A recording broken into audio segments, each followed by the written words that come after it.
数十个小时的确可以影响人一生的结局。当这件事情发生时，那数十个小时就像从火场里救出的残骸一样，就像被烧焦的时钟，必须从废墟中挖掘出来，然后让人仔细检查。这是阿伦达蒂·罗伊创作于1997年的小说《微物之神》的核心概念。故事发生在印度喀拉拉邦一座名叫埃曼的小镇，情节围绕着一对异卵双胞胎 Rahel 和 Elsa 展开。他们经历了表亲溺水、母亲的私情被揭露和他的情人被谋杀等一系列事件，而从这命运攸关的几十个小时起，两人开始了长达23年的分离。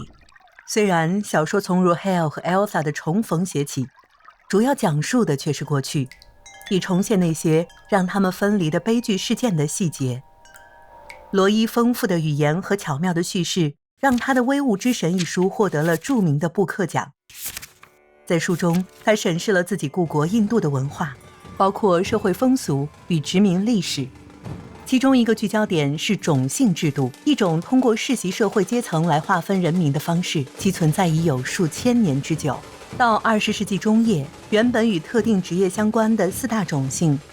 被划分成约3000个亚种姓。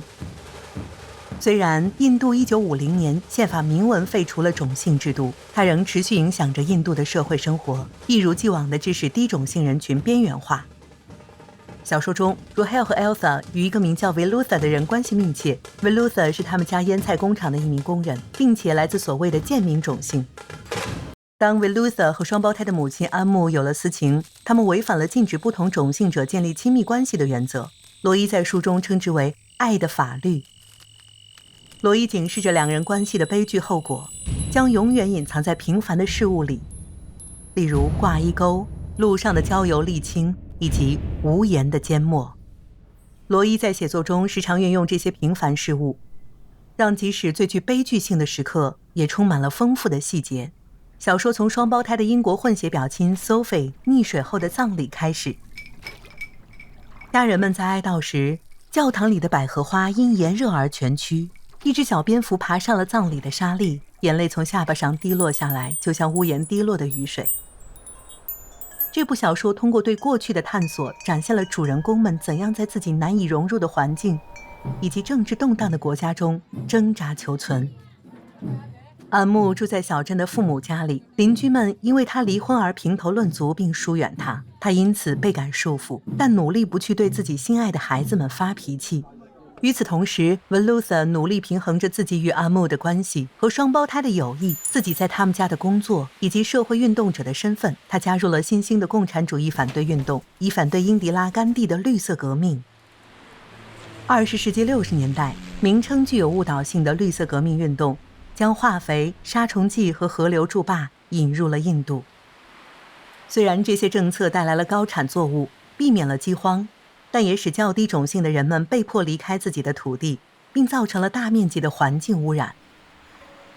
当这对双胞胎成年后回到埃曼嫩时，绿色革命造成的后果随处可见。他们童年时生气勃勃的河流，现在却用可怕的骷髅般的笑容、掉了牙的模样，从病床上抬起一只软弱无力的手来迎接他们。当罗伊深入探究人类的经历时，他从未忘记笔下人物是如何被其生活的时代和空间所塑造的。在微物之神的世界里，各种各样的绝望竞相争夺至高无上的地位，个人的绝望永远深陷卑微。面对一个国家巨大、暴力、盘旋、强劲、荒谬、疯狂、不可行的公共混乱，个人生活的动荡微不足道，仿佛被遗弃在路边神社。如果您热爱学习，请订阅我们的频道，每周新鲜视频涵盖方方面面。你可以从猫的视角纵观世界史，也可以了解如何更好倾听。还有更多内容，敬请继续关注，永葆探索热情。